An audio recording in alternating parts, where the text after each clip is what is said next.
요한일서 5장 21절 말씀 함께 말씀 봉독하겠습니다. 자녀들아 너희 자신을 지켜 우상에게서 멀리하라. 아멘. 다시 한번 우리 양옆과 앞에 있는 분들 인사 나눌까요? 사랑하고 축복합니다. 한때 축구 선수라고 불렸던 사람이 있었지요. 고종수라는 축구 선수입니다. 그는 천재적인 소질로 많은 사람들에게 인기를 얻었는데 1998년 월드컵 이후로는 폭발적인 인기를 누렸습니다. 패스 매우 정확했고 프리킥 천재적인 기질 때문에 축구장에 고종수 존이라는 지역이 명명될 정도로 프리킥에 능한 선수였습니다. 2002년 한일 월드컵의 감독인 히딩크, 그가 말하기를 대표 선수로서 살아남으려고 하면 고종수처럼 모든 포지션을 소화해 내야 한다. 이렇게 인정받았던 사람이 고종수였습니다. 그런데 이러한 천재적인 기질의 축구선수 고종수가 2009년에 돌연히 은퇴하고 맙니다. 나이 30살밖에 되지 않았습니다. 어떤 일이 있었던 것일까요? 그가 98년 이후에 폭발적인 인기를 갖게 되자 연예인 프로그램, 예능 프로그램에 출연하기 시작합니다.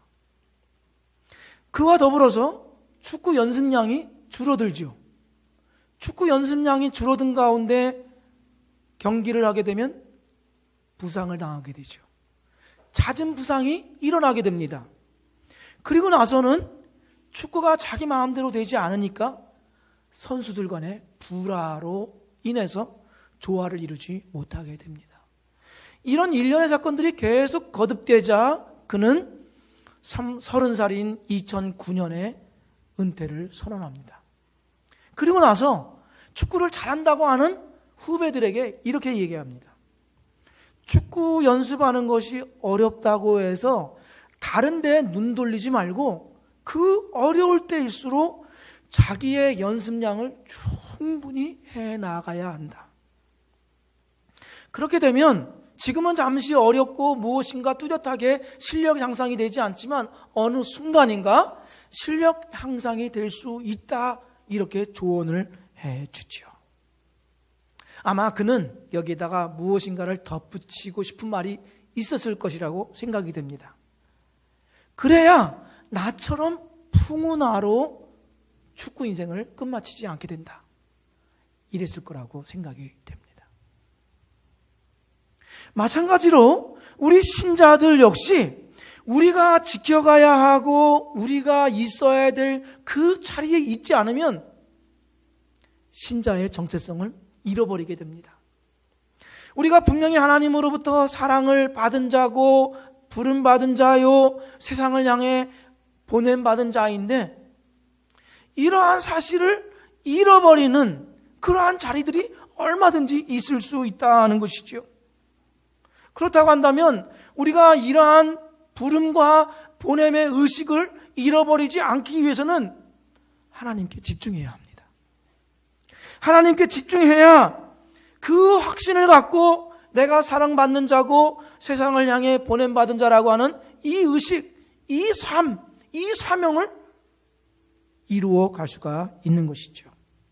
우리의 가정이나 우리의 일터나 세상 곳곳에서 신자로서의 삶을 제대로 살아갈 수가 있습니다. 그러나 세상은 우리로 하여금 하나님께 집중하지 못하게 합니다. 우리 삶의 방향을 잃어버리게 한다는 것이죠. 여러 가지 요인들을 통해서 세상은 우리에게 스트레스를 줍니다. 압박을 가해서 신음하게 만들고 그리고 우리의 주의를 흐트러뜨리지요. 그래서 우리가 하나님으로부터 부름받은 자다라는 사실을 잊게 합니다. 세상을 향해 보냄받은 자다라는 사실을 망각하게 합니다.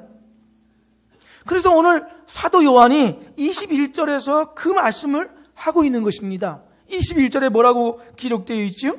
자녀들아, 너희 자신을 지켜 우상에게서 멀리하라. 우상 숭배가 무엇이죠? 하나님이 계셔야 할 자리에 다른 것을 채워 넣는다고 하면 그것이 우상 숭배입니다. 세상은 신자로 하여금 하나님이 아닌 다른 것을 그 마음에 채우도록 유혹합니다. 하나님보다 더 중요하고 절박한 것이 있다고 우리를 속이지요. 그래서 하나님이 앉으셔야 할 자리에 다른 것이 우리에게 들어와 앉도록 합니다. 사도 요한이 오늘 이 말씀을 하고 계신 것입니다. 사도 요한이 쓴 요한 1서는 전체 105절로 되어 있습니다.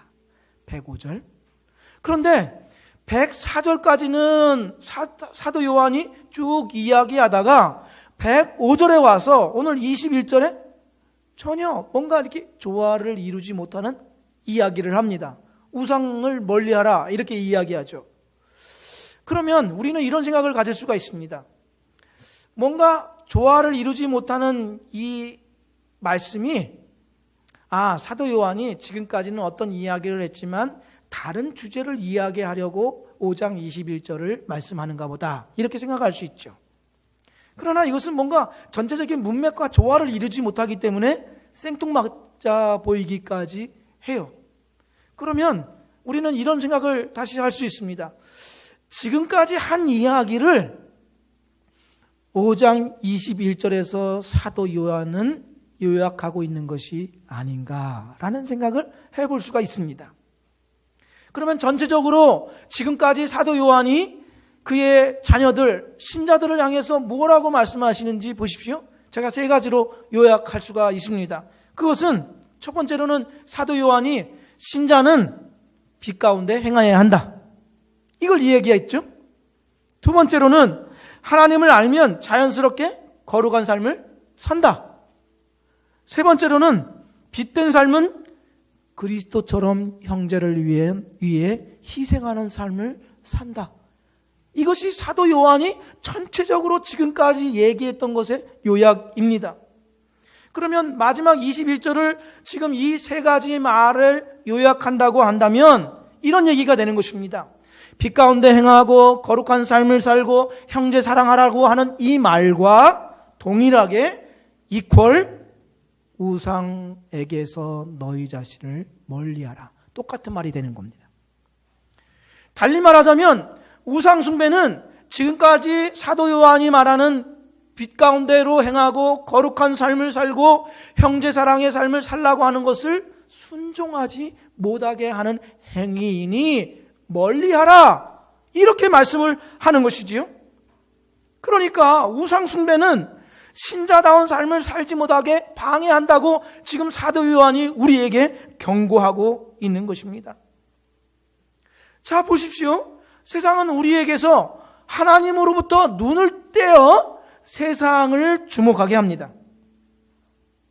빛에 행하지 못하게 하고 거룩한 삶을 살지 못하게 하고 형제를 사랑하지 못하도록 만듭니다.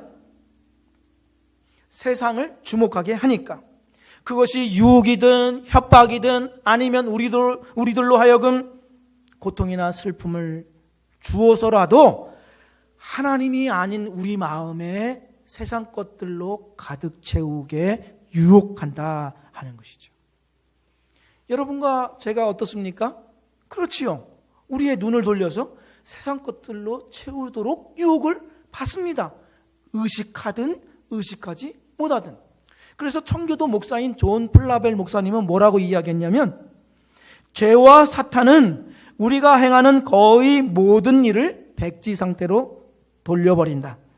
한편의 설교가 사람들의 영혼에 남긴 인상은 다음 설교를 듣기도 전에 증기처럼 증발해 버린다. 누구를 말하죠? 우리를 말합니다. 그렇죠? 너무너무 신기하게 말씀을 대할 때는 은혜롭고 이랬다 할지라도 우리가 교회 밖을 나가는 순간 망각의 영이 놀랍도록 역사합니다. 교회 밖도 아니죠. 일어나면 아니면 듣는 순간 이렇게. 그렇게 되면 죄와 사탄이 우리들로 하여금 증기처럼 날아가 버리도록 하나님으로부터의 주목을 뗀 다음에 그럼 뭐 어떻게 되느냐? 세상이 우리 속으로 들어오게 됩니다. 세상은 신자들을 시달리게 합니다. 이렇게 이야기하죠. 야, 너는 그러고도 제대로 살 수 있어? 이야기하는 거죠. 야, 하나님을 섬긴다고 하면서 너를 보니까 되는 거 하나도 없다. 하나님을 섬긴다고 하면서 제대로 된 게 뭐야? 네 친구 아무개는 벌써 과장이 됐다. 연봉이 얼마다. 걔는 무엇을 타고 다닌다. 어떤 집에서 산다. 애가 둘이다, 셋이다. 이런 얘기를 들을 때 우리는 마음에 세상 것들로 채움을 받게 되죠. 세상은 언제나 우리에게 불안과 두려움만을 가져다 줍니다. 세상은 낙담하게만 합니다. 세상은 우리에게서 기쁨을 빼앗고 감사를 잃어버리고 오히려 우울하게 만듭니다. 감사 제목은 없고 원망과 불평으로 가득한 삶을 살도록 합니다. 그러면 우리는 견뎌내지 못하죠. 세상에 비해서 나는 무엇인가? 뒤처진 인생은 아닌가? 실패한 인생은 아닌가? 나는 왜 이러고 살아야 되는가? 이러한 생각들로 가득 채움받아서 세상 정신과 타협하려는 마음으로 가득 채우게 됩니다. 사람은 그 마음에 무엇을 채웠느냐에 따라서 언어와 행동 양식이 달라지죠. 우리가 그러한 삶을 살 수 있다 하는 것이죠. 그렇게 세상은 우리로 하여금 빛 가운데 행하고 거룩한 삶을 살고 희생적인 형제 사랑을 살지 못하도록 만들어요. 우리를 사랑으로 부르셔서 세상 정신을 깨뜨리도록 세상을 향해서 보내주셨는데 그러한 삶을 살 수 없다는 것이죠. 하나님께 대한 주의 상실이 우리 신자로서의 삶의 목적 상실로 이어지게 만듭니다. 이것이 우리가 겪고 있는 영적인 혼란, 혼동의 이유가 됩니다. 다시 한번 지금까지 말씀드린 것을 정리해 보죠. 우리가 하나님의 자녀라고 하는 이 정체성을 가지고 있으면 세상을 향해서 보냄받았다고 하는 삶을 살 수 있을 것입니다. 하지만 세상은 우리들로 하여금 하나님께 주목하게 하는 대신 세상에 주목하게 해서 사랑에 부름받은 자라는 사실도, 세상을 향해 보냄받은 자라는 사실도 잊어버리게 됩니다. 그러면 우리는 세상의 정욕적인 것으로 우리 마음을 채워 신자다운 삶을 살지 못하게 됩니다. 그러면 어떻게 해서 이러한 사이클에서 우리는 신자다운 삶을 살 수 있는 것일까요? 그 방법이 있습니까? 있습니다. 하나님께서 우리에게 분명한 해결책을 주셨습니다. 어떤 것입니까? 하나님과 올바른 관계를 회복하기 위한 예배입니다. 오늘 본문 말씀 다시 한번 보십시오. 자녀들아 너희 자신을 지켜 우상에게서 멀리하라. 이렇게 돼 있죠. 여기에 지키다는 말이 나옵니다. 지키다라는 말이 나오죠. 이 지키다라는 단어는 안전한 요새 속에 있으므로 무시무시한 원수로부터 자신을 보호한다 이런 뜻입니다. 요새 안에 있으므로 자신을 보호한다 이런 뜻이죠. 나가서 싸우는 것이 아니라 요새 안에 있으므로 지킬 수 있다 이런 뜻입니다. 원수 마귀가 가장 활발하게 움직이는 부분은 신자가 하나님에 관하여서 정확한 지식 갖는 것을 방해하는 일입니다. 그것을 제일 큰 목적으로 두고 온갖 수단을 사용해서 하나님을 바르게 정확하게 아는 일을 방해하고 합니다. 그때 우리가 우리 자신을 지켜야 하는데 그거는 직접 원수와 맞서 싸움으로써 우리 자신을 지키라는 뜻이 아닙니다. 우리 자신을 지키라는 얘기는 하나님과의 올바른 관계를 지속하고 발전시킴으로써 지키라는 뜻입니다. 만일 우리가 하나님의 지식을 정확하게 알고 하나님과의 관계를 올바르게 맺어가면 그 자체가 원수로부터 우상으로부터 자신을 지키는 것이 되는 겁니다. 예를 들어서 위조지폐를 감별하는 분들이 위조지폐를 만짐으로써 위조 지폐를 감별하는 건 아니죠. 진폐, 진짜 지폐를 수도 없이 만짐으로써 어느 순간 위조 지폐가 끼어들었을 때 그것을 감별해내는 것과 같은 것입니다. 우리에게도 똑같은 것입니다. 실천적인 행동이 필요 없다 이런 얘기가 아니라 신자에게 있어서 가장 주의해야 할 것은 하나님에 대한 올바른 관계와 그에 대한 지식 갖는 것이 무엇보다도 선행되어야 한다라는 뜻이죠. 그렇게 하나님과 올바른 관계를 맺어가고 지속하고 발전시키는 중요한 행위가 무엇입니까? 예배입니다. 예배. 이 예배는 일요일마다 드리는 종교적인 의식이 아닙니다. 예배를 통해서 하나님께서 그의 백성을 위해서 일하신 과거의 역사들을 우리는 기억해낼 수가 있습니다. 우리가 기억이라고 하면은 과거의 추억을 떠올려서 미소 짓는 어떤 행위라고 생각하는데요. 성경에서 말하는 기억은 전혀 다릅니다. 과거에 그의 백성을 위해서 하나님께서 구원 역사와 그의 은혜를 베푸신 그 일들이 이 예배 시간을 통해서 어떤 확신을 갖게 하냐면 지금 여기에서도 우리를 위해 그와 같은 역사를 재현하실 수 있다는 확신을 갖게 합니다. 그것이 바로 예배입니다. 그래서 우리가 성경에 기록되어 있는 하나님의 행하심과 그 일들을 다시 한번 거울과 같이 비추어 보고 그것을 기억하는 일은 매우 중요한 일이죠. 예배를 통해서 우리의 삶에 들어와서 간섭하시는 하나님을 집중하게 될 때 세상의 거짓된 소리, 그러고도 살 수 있어? 그러고도 성공할 수 있어? 라고 하는 이러한 수많은 세상의 소리들을 잠재우고 물리칠 수가 있는 것입니다.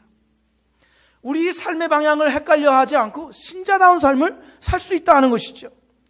이것을 믿음의 선조들은 뭐라고 표현했냐면 예배 중에 하나님의 영광을 체험했다, 하나님의 임재를 경험했다, 이러한 표현으로 표현했습니다. 이사야 선지자가 바로 그러한 사람 중에 한 사람입니다. 이사야 6장 1절부터 3절 말씀을 보십시오. 우시야 왕이 죽던 해에 내가 본즉 주께서 높이 들린 보좌에 앉으셨는데 그의 옷자락은 성전에 가득하였고 스랍들이 모시고 섰는데 각기 6날개가 있어 그 둘로는 자기의 얼굴을 가리었고 그 둘로는 자기의 발을 가리었고 그 둘로는 날며 서로 불러 이르되 거룩하다 거룩하다 거룩하다 만군의 여호와여 그의 영광이 온 땅에 충만하도다 하더라. 지금 이 시대가 어느 때냐면 우시야 왕이 죽던 해였습니다. 우시야 왕이 살아있었을 때는 남유다가 굉장히 강성했습니다. 그런데 어느 날 우시야가 죽고 맙니다. 그런데 이 시대는 국제 정세가 새로운 질서를 재편하는 그러한 기운이 있었습니다. 그래서 모든 국제 정세가 남유다에게 불리하게 돌아가던 때였습니다. 위험하게 돌아가는 때였습니다.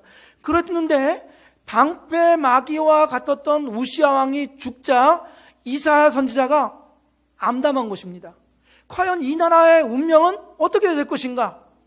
이 나라의 방향은 어디로 흘러가야 되는 것인가? 이러한 불안한 마음으로 가득 찼을 때 하나님께 예배드리는 천상의 예배를 여기에서 보게 된 것입니다.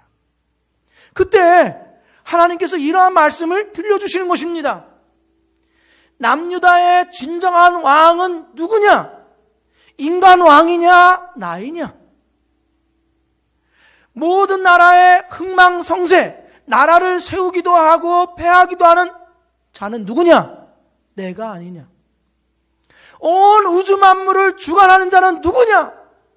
나 여호와 하나님이다 라는 것을 이야기해 주시는 것입니다. 그때 이사야 선지자가 그렇습니다라고 그 앞에 엎드리게 되는 것이죠. 이것을 하나님의 임재를 경험했다, 하나님의 영광을 체험했다 하는 것입니다. 곧 예배를 통해서 우리가 경험해야 할 바가 무엇인지를 말씀해 주는 것이죠. 그때야 우리는 세상에 수없이 우리에게 들려오는 우리의 정체성을 잃어버리고 우리의 기쁨과 감사를 퇴색시키는 저 세상의 소리를 이겨나갈 수 있다라는 것을 이야기해 주고 있습니다. 우리는 예배를 통해서 하나님의 영광을 체험하고 그의 말씀을 듣습니다. 야, 내가 너를 사랑한다. 야, 내가 너를 불렀다. 내가 나를 대신해서 너를 세상에 보냈다. 내가 너의 인생을 책임진다. 내가 너와 함께하고 너의 인생을 같이 살아주는데 너는 무엇 때문에 불안하고 두려워하느냐? 지금 너의 마음에 가득한 게 무엇이냐? 왜 우울하고 있느냐? 하나님께서 예배 시간을 통하여서 우리에게 이 말씀을 끊임없이 들려주시는 것이죠. 그렇게 되면 어떻습니까? 신자로서의 우리 삶의 목표와 방향을 잃어버리게 하는 세상으로부터 돌파구를 찾게 됩니다.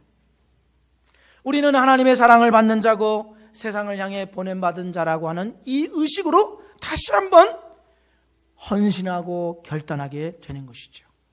세상은 하나님을 바라보지 못하도록 높다랗게 장벽을 쌓아 올리고 커튼을 쳐서 하나님을 보지 못하게 하는데, 예배 시간을 통해서 커튼을 젖혀버리고 더 큰 하나님의 영광을 바라보므로, 야, 세상이 하나님 발밑에 있다, 하나님의 다스림 속에 있다라는 사실을 알게 되는 것입니다.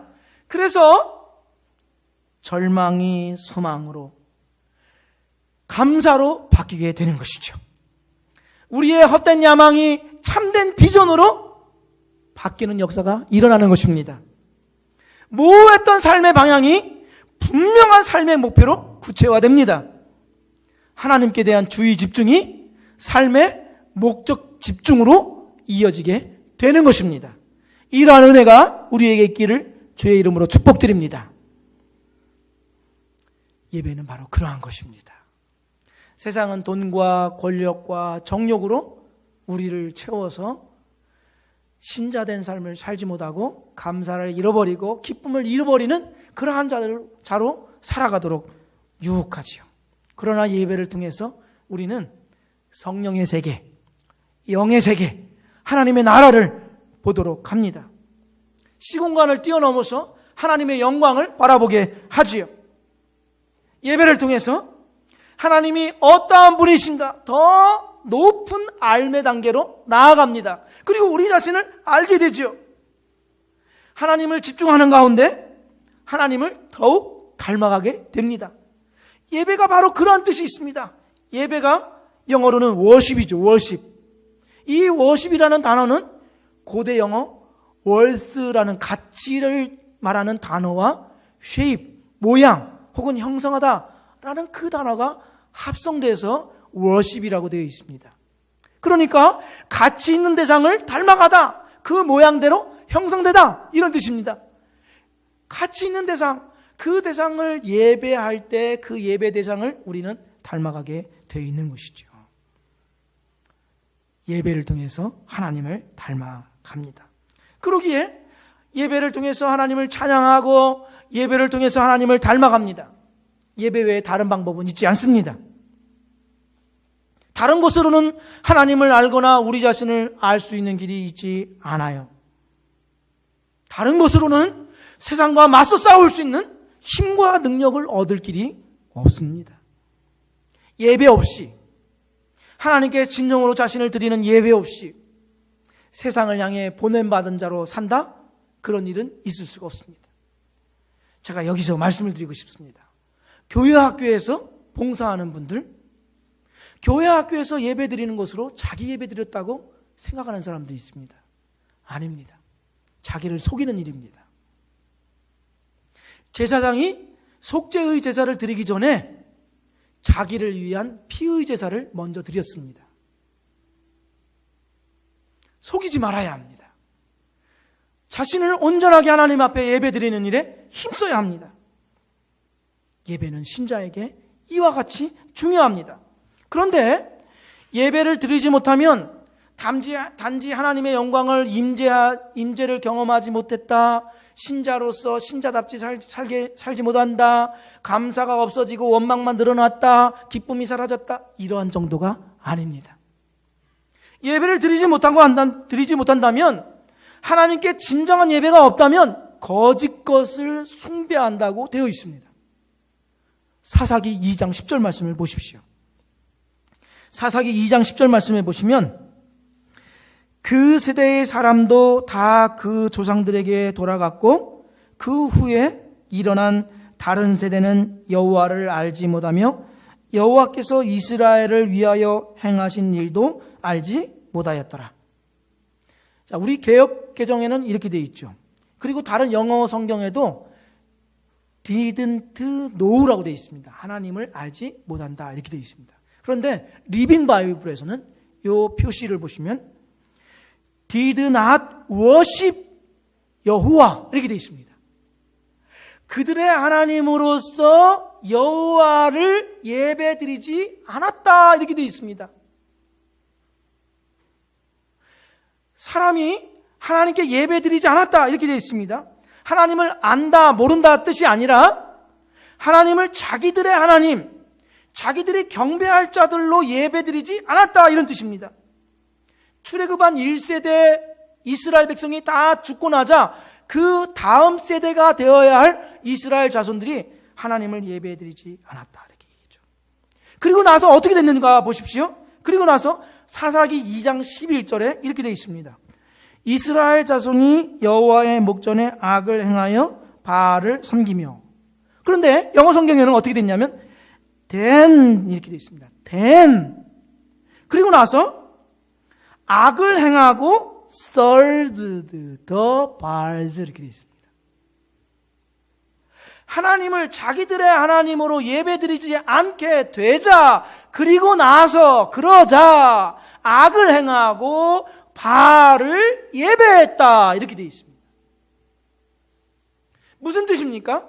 하나님을 예배하지 않게 되면 신자답지 못하다, 감사가 없다, 기쁨을 잃어버렸다라는 뜻이 아니라, 그 정도가 아니라 하나님이 아닌 다른 것을 숭배하게 됐다 이렇게 이야기하는 것이죠.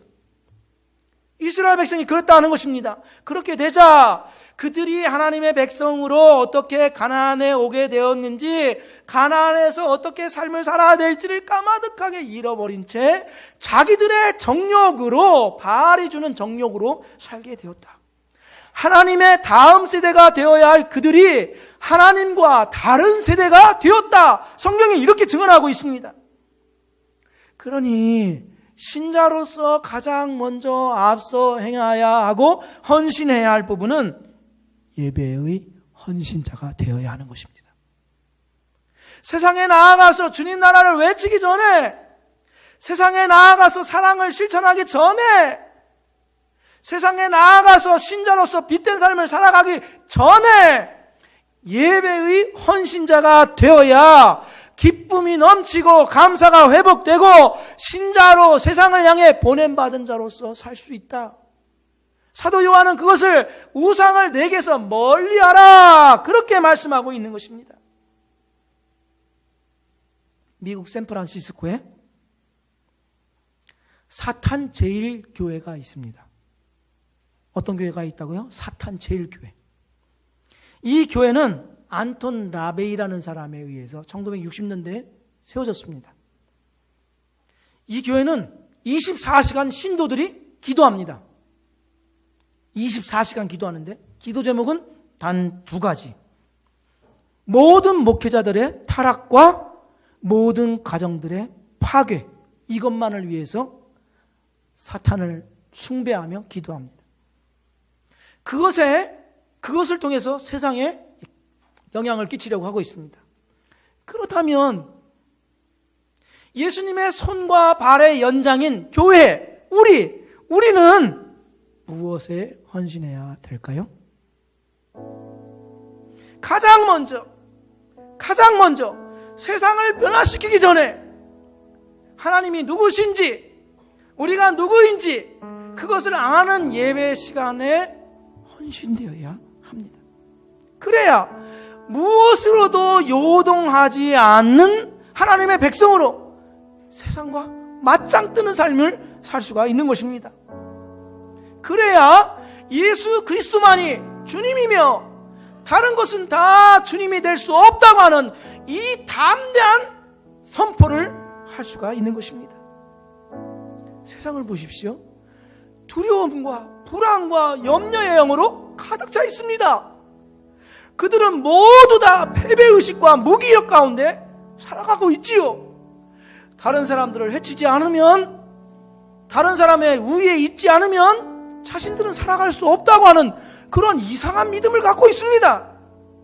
그때 예배에 헌신된 우리만이 세상의 두려움의 영을 깨트리는 기쁜 소식을 전해줄 수가 있는 것입니다.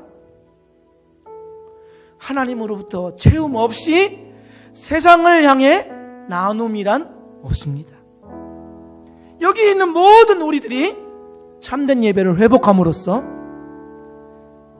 세상에 지배받는 것이 아니라 세상을 주님 사랑으로 정복하는 모두가 되기를 주의 이름으로 다시 한번 축복드립니다. 우리 말씀을 기억하면서 함께 기도드리겠습니다.